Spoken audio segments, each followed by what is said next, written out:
Selamat petang, apa kabar kalian semua pemirsa? Saya harap kalian semua baik-baik aja di sore hari ini ya. Berjumpa lagi di channel Cerita Kak Sri.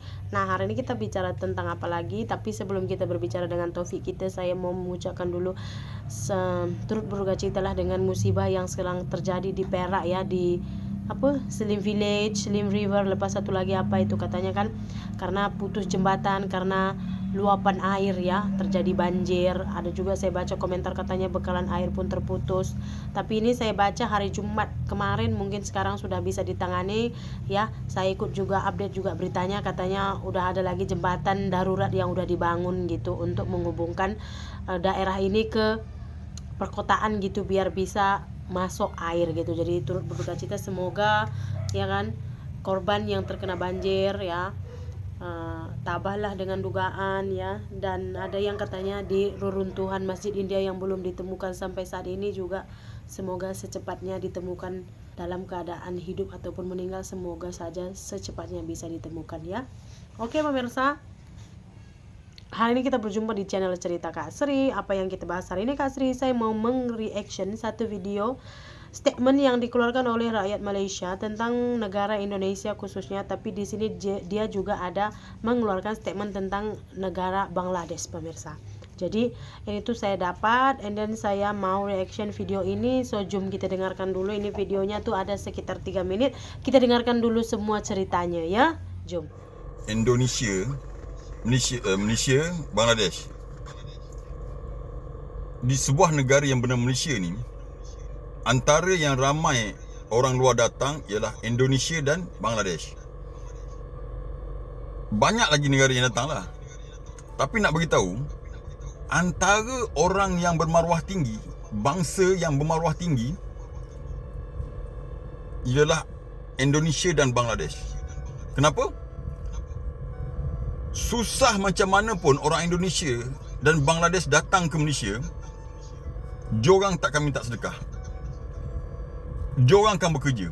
Saya pernah tengok seorang Indonesia yang umur dia 70 tahun, masih lagi nak bekerja, dia tak minta sedekah. Ada saya tengok orang Indonesia yang kakinya tempang, perempuan, pagi-pagi kutip kotak dan sebagainya, cari rezeki. Begitu juga Bangladesh. Tapi ada satu negara ni, bangsa ni, yang dekat Malaysia sampai tak nak cakap lah, nanti marah pula kan. Sampai kat Malaysia, tak nak kerja, minta sedekah. Tahulah kalau pergi kat pasar malam tu mesti tahunya kan, bawa budak seorang, sindiket dia tu, lepas tu minta sedekah kan. Padahal dekat pasar malam tu juga orang Malaysia, baik tua muda, lelaki perempuan, bekerja, berniaga, dia minta sedekah. Dia lagi sihat daripada orang yang berniaga tu. Ada orang kat pasar malam tu yang OKU lagi, niaga, tapi orang luar tu minta sedekah. Tapi tak nak fokus pasal tu, nak fokus pasal Indonesia dengan Bangladesh. Sebuah negara yang melahirkan satu bangsa yang hebat, rajin bekerja, kreatif dan tak berkira. Memanglah segelintir tu yang teruk, bukan semua baik, betul, tapi kebanyakannya memang kerja kuat, bermaruah tinggi dan sebagainya. Tapi malangnya, mereka terpaksa tunjukkan kehebatan, kreativiti, inovasi, kerajinan tu di negara orang. Sebab mungkin di negara sendiri,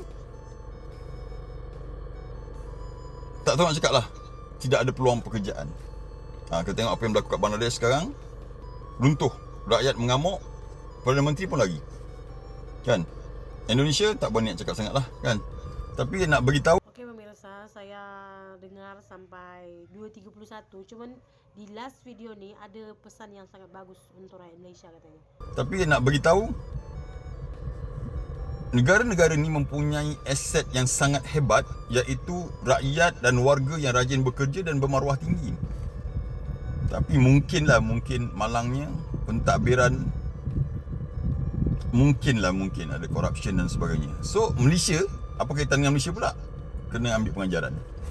Kalau kita tak kekang budaya rasuah, budaya salah guna kuasa, tak mustahil negara kita bakal menjadi macam Bangladesh. Dan anak cucu kita esok mungkin terpaksa bekerja tempat orang lain, walaupun bangsa kita bangsa yang hebat. Sebagai pengajaran lah. Oke pemirsa, bagus tak cara dia memberikan statement? Saya tengok cara dia macam mengomentari negara orang pun dia tuh sangat berhati-hati. Sebab apa? Sebabnya ini dia akan up di media sosial, so akan banyak yang melihatnya. So dia selalu cakap mungkin. So maknanya dia tak macam dia tak 100% lah menuduh gitu. Mungkin, maybe. Jadi pertimbangan juga mungkin. Jadi katanya apa tahu? Rakyat Indonesia nih, Bangladesh kita tak payah cakap lah, itu bukan negara kita kan. Rakyat Indonesia ini sebenarnya semua rajin-rajin dan bermaruah tinggi katanya. Kebanyakan memang saya nampak ya, orang yang pergi ke luar negara bekerja itu ya, memang dah mentok. Di Indonesia mereka tak boleh cari kerja. Kalian tahu sendiri di sini tuh cari kerja ya harus ada, yang pertama dulu dekingan, harus ada orang yang kita kenal, kemudian kita harus ada uang, baru kita berdoa gitu. Betul saya cakap. Jangankan 7 hari 7 malam kalian berdoa, kalau nggak ada orang yang kalian kenal di tempat kerja tuh nggak akan diterima, dan nggak ada duit nggak akan diterima. Dan udah mentok gitu, usaha udah nggak ada, makanya kita pilih ke luar negara gitu. Cuman ya mungkin ada juga beberapa yang sampai di luar negara tuh jadi lupa diri ya kan, buat malu negara ya kan, hamil sana tak ada suami, pulang ke sini bawa anak, balik lagi pulang lagi bawa anak. Sini ada pergi Malaysia pulang bawa anak, pergi lagi pulang lagi bawa anak, bapaknya tak pernah ada juga. Tapi ada banyak juga yang memang tujuan mereka itu untuk mengubah perekonomian keluarga pemirsa. Terus kalau misalkan ada juga orang Indonesia yang bilang Malaysia malas, saya sangat-sangat tidak setuju. Kenapa? Karena di daerah saya dulu pergi kita ke pasar malam, banyak tahu anti-anti udah tua-tua, dia orang ambil tuh macam cili-cili yang tumbuh liar, pucuk paku, terong pimpit, rimbang kan, mereka jual. Kalau kalian tengok video saya di Malaysia dulu, ada tuh di pasar pagi atau di pasar malam, udah tua-tua mereka still jualan. Mereka ambil sendiri pucuk paku, sayur pakis, udah gitu cabai, udah gitu ada lagi terong pimpit, mereka jual gitu. Jadi mereka nggak malas.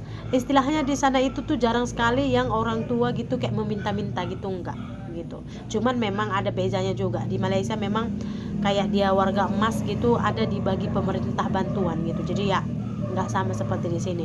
Cuman ada beberapa statement yang mungkin dipikir orang Malaysia salah, adalah orang Indonesia datang ke sini tuh mau pacaran sama laki orang, lepas tuh kurus duitnya habis-habis ya kan. Ada yang sampai di sini tuh katanya tuh sampai jual diri apalah segala macam. Itu sebenarnya enggak 100% betul, tapi saya juga enggak bisa bilang enggak. Kenapa? Karena memang ada 2-3 ketul seperti itu manusianya gitu. Cuman kebanyakannya karena yang sebenarnya kan kalau di dunia ini benda yang teruk tuh lama diingat cepat menyebar. Kalau yang baik nih enggak. Jadi orang yang baik ini tertutup dengan perilaku segelintir manusia yang seperti itu gitu.